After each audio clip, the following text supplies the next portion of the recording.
I'm Matt. Hey, everybody, I'm Bianca. And we are from Club Sapphire. Woohoo! Yes, and it's a beautiful Sunday evening that we're filming here. The Sundays are fantastic. Mm-hmm. If you get a chance to come on down on a Sunday, Sexy Sunday. it's definitely worth it because it's a different vibe. It's a little bit more relaxed. Mm-hmm. It's a little bit quieter. There's still usually a pretty good crowd of people here. Nice day to just maybe meet a couple, and come out here because it's quieter, and so you can talk more, or if you don't really know anybody in the lifestyle, come on out and meet some new people. Yeah, and just it's a really good night to be social. Mm-hmm. And of course, they have the playrooms open too that you can go and if things turn that direction, that's kind of awesome as well.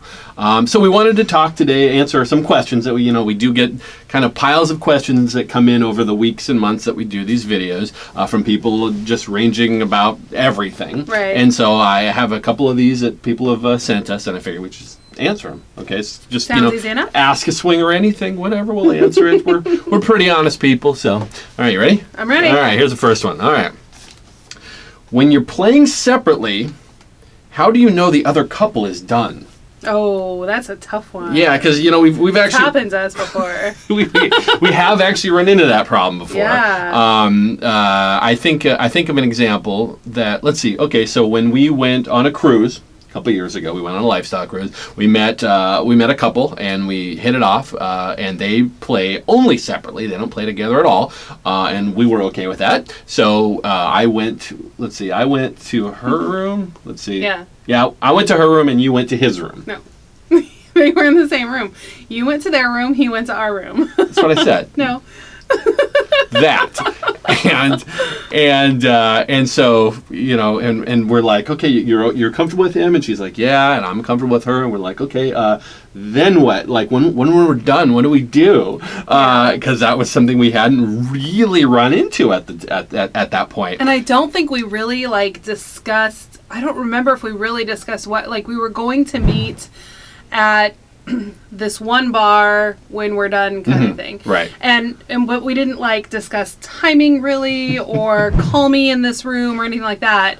I do remember we kept missing each other. Yeah. And then I remember trying to call her room and no one was there, and yeah. Right. So that's generally one of those things but that's after we had done some trial and error over a few days and hanging out with this couple a couple of times it was like, okay, so stay in the room, and when we're done, we'll call you, or I'll call you. You answer the phone and say, hey, we're still going at it. Give me a call back in a half hour, or go meet at the bar, or whatever it might be. Because that happened. You were done one night, and we weren't. Mm-hmm. And so I was like, another, half hour? Can you finish it up?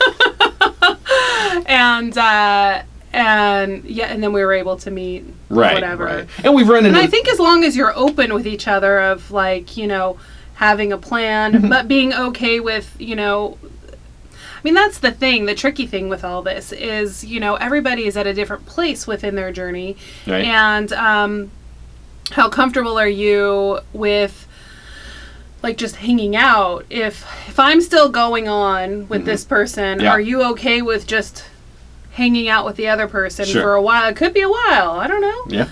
Could be I'm sitting there for a while. Right. This is both things have happened. Especially when you were the couple for the first time, because there definitely have been many times, whether we were playing separately, like in this situation, or that we were all four of us on a bed together, that one couple tends to finish much faster than the other couple, and it switches it up. I mean, it's always different. Sometimes the vibe one of the couples doesn't connect really well, or sometimes the guy's just. He's done in a minute and a half, and the other guy's like, but I haven't even started yet. Or the other guy could be having performance issues. Mm-hmm. So, it just right. It varies and it depends, and I think you kind of just have to talk to each other and figure out. I know we've had occasions where we were when we were in Jamaica, right? My partner and I were in the room and we were just kind of hanging out talking, and then at one point we were like, I guess we should go sit in the hot tub, see if they run into us. And then when we went outside, they were already in the hot tub. We didn't even hear them get in their hot tub, so that worked out, I guess. I don't even know how long you were in there. But because we were having that same issue, we're like, well, we're done. we don't really, communicating just seems kind of weird to call them or whatever, because we hadn't really communicated that beforehand. It wasn't planned well. And so it just kind of ended up being like the woman and I were finished, and so we just went and sat in your hot and their hot tub. I suppose you could say, okay, let's, we're going to separate, but let's all meet back in the hot tub in an hour. Right. And you do that. Whether you're done or not, you meet up in an hour. Right. And because that's what you said you would do. And that's something you could do as well. And that way, especially if you're new to separate room stuff, then that gives you, the opportunity to check in with your partner, your husband or whoever, and make sure that everybody's still okay. We were there for, we were separate for an hour. That's enough to get something done. Is it? It is. I mean, yes, longer. It's a starting point. You don't want to shoot low. Like, let's just do a half hour, and then you're having a great time, and you're like, fuck, we have to stop. An hour to me seems like a good enough time where if the guy is having performance issues, you can sit and chat and have fun and just talk, and it's not 2 hours where you're just watching the clock. And that's good. And I think in that situation, so let's say we were doing exactly what you just said, and we're like, okay, in an hour we're going to meet back at this bar. Okay, the four of us are going to meet back at this bar. And then 55 minutes into it, I'm like, I'm not even close to being done. That's the time that I call your room and I say, hey, how about does another half hour seem okay? And you can either say yes or no. I mean, if you say no... I kind of disagree with that, because that's kind of putting me on the spot. Okay. In a situation where we had said we're going to meet up in an hour. Okay. That's the promise that we made as a foursome. That you two deciding... you need more time, that's going to make me look, I'm going to feel like that makes me look like a jerk for saying, no, we're done. Okay. Because he may not be done, but I may not be connecting with him, and I'm done. And so for me to say, yeah, I'm done, it puts me on the spot. Whereas I can easily, if we all, bummer, sorry, dude, we got to meet up at the bar now, then I can say to you, yeah, I'm not comfortable with this. Or maybe I'm having an issue where I'm not comfortable, but I don't want to say that in front of him or something. Well, would this be one of those situations where a code word would be a good idea? I suppose. Because I totally get what you're saying. Because, you and him might not have vibed at all. But it could be also that same thing where I'm not even close to being done and you're not even close to being done, even though we all agreed on an hour, where if there was some sort of, I don't know, code word or something like that I could say to you on the phone that was kind of a yay or nay. People use code words all the time in the lifestyle. I guess I feel like you have to go with what works for you as a couple. And I think that for you would definitely be good with that. Okay. For me, I think I would be...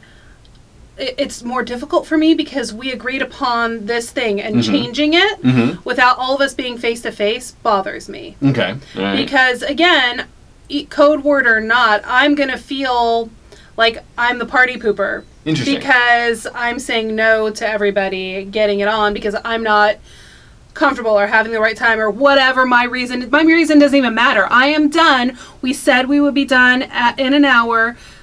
That was the promise made. And so for me, it would be very difficult to change that rule in the middle of it. Even if you were having just an amazing time with the guy and you're just like, I want to go another hour. Really? I think so. Okay. Right. I think so because, but that's me. Because I remember even like in the very beginning, and not the very beginning, but at some point, I remember we were at a party and we saw a friend that we had been with, him and his wife several times. We were really good friends. All right. And he was at this party alone, and you said to me, hey, if you want to go off with him, just the two of you, I'm okay with that.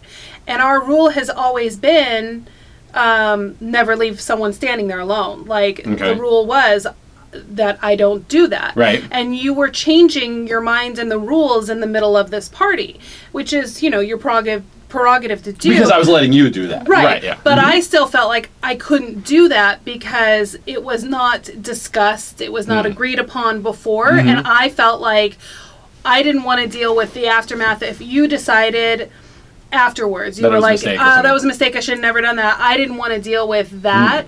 So without having like a good conversation of, yes, we are both comfortable with this. This is our next step. Let's see where it goes. Okay. So, and that's me. That's me. I know I'm not like, I know some people would be totally fine with what you're suggesting. That whole, I'm going to call them in 55 minutes and say, let's do the code word thing. That will work for some people. I don't think that would work for me. Okay. All right. Everybody's different. Exactly. Do what works for you guys as a couple. Okay. That's the most important thing.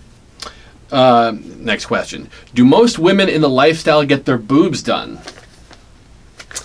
I don't know. I don't feel like I know a whole lot of women that do. Oh, really? That's what you would say to that? I would say it's actually a pretty mixed bag. I would say from what I've seen, I know there's a lot of women that don't have it done, but I do know in the lifestyle there are a lot of women that do. So I would say that I wouldn't say it's 50-50 because I have no idea, but I would say it's probably a higher percentage of women that have it done in the lifestyle compared to in the vanilla world. Does that make sense? I just think about like when we go to places that have like nude pools, and we see everybody's naked at the same time, that you tend to see a lot of fake boobs. But you see a lot of not fake boobs too. Right. So I don't know. I guess I've never paid attention to what the ratio is. I think women in the lifestyle in general do what they can to feel sexier and to feel good and comfortable in their body. Right. And if that means getting their boobs done, then they'll do that. And typically, I haven't met a whole lot of men, specifically in the lifestyle, that have had a problem with their significant other getting their breasts done. Oh, either way, yeah. So I think boobs are good they'll boobs. do what they can to help that sure. along. But I don't think it's something that you have to get done. I think the most important thing within the lifestyle is not having a boob job. It's you feeling comfortable in your body. Okay. So whatever that means. If that means you get your boobs done, that means you get your boobs done. If that means, I don't know, you wear a lot of glitter, then you wear a lot of glitter. Okay.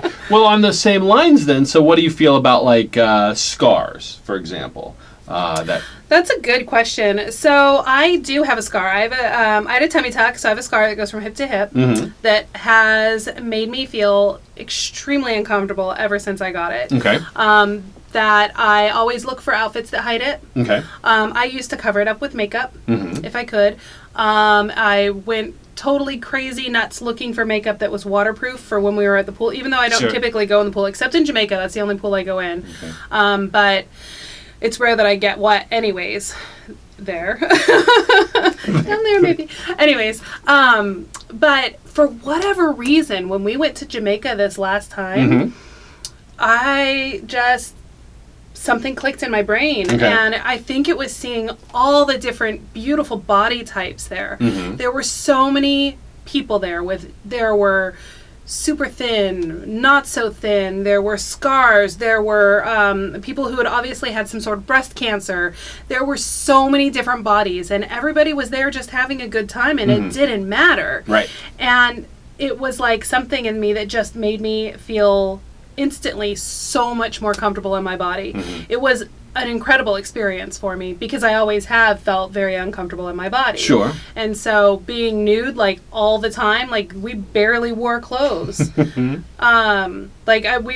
adjusted our packing list for next time when we go. Like no panties. You don't need those for now. Don't need a bra. So it's like, for me it was a really freeing experience so that because I don't think it matters anymore. Because I know a lot of women, and men maybe for that matter as well, are concerned about that type of thing. Oh, are my boobs attractive enough? Or I have this big scar from a C-section or something along those lines. Are people going to be turned off by that? I mean, I see that question come up a lot, and the answer is really no. And, because everyone has something. Everyone has something. And so it's one of those things. Yeah, you might have been concerned about the scar that you had, but honestly, nobody was paying attention to it because they were all concerned about their own scars or cuts or whatever type of thing. Yeah. So that's definitely a factor. Yeah. Well, I had planned on getting like a large tattoo to cover it up, and now I'm kind of over that. It's like if you don't want to talk to me or have sex with me because I have a scar on my stomach, well then I don't need you in my life. Well, the most important thing to keep in mind is they're not there for the scar. No, they're there for other things. So yeah. So again, the most important thing is that you feel comfortable in your body, whatever that means. Exactly. All right, well, make sure that you follow Club Sapphire on Facebook. Join their super secret Facebook group. There's lots of sexy things that happen 7 days a week on there. There's conversations going on continuously, and there's also a lot of people talking about, hey, I'm going to be there Saturday night. Who else is going to be there? Join me. Let's meet up. Let's talk if we haven't met in person, that type of thing. And that's a really, really good way to connect before you come to Sapphire, especially if you haven't been here in a while or if you've never been here. So please do check out their Facebook group. And of course, go to www.clubsapphire.net and check out some of the parties that are actually going to be coming up. Yeah. There's something going on quite a few nights a week, and we're big fans of Saturdays. The Saturdays are the biggest group of the week because there's always some sort of costume thing going on, and I'd like to see you in costumes. Because I'm kind of a perv. We need to get you into costumes. You know what? Didn't you promise us pasties? Yeah, something at one like point, that. You know what? If you dress me up, I would have no problem with it. Yeah, I am up for the occasion. So we'll see about that. If there's something going on, no problem. I'm totally okay with that. Alrighty. All right. Anything else you want to say? No, I guess that's it. No, you're just gonna be thinking about what to wear or to put me in. What to dress you up in? Perfect. All right. A little sailor outfit. I think women would be attracted to that. Someone might. Thank you. Fantastic. Well, thank you so much for watching. We'll see you next time. Bye.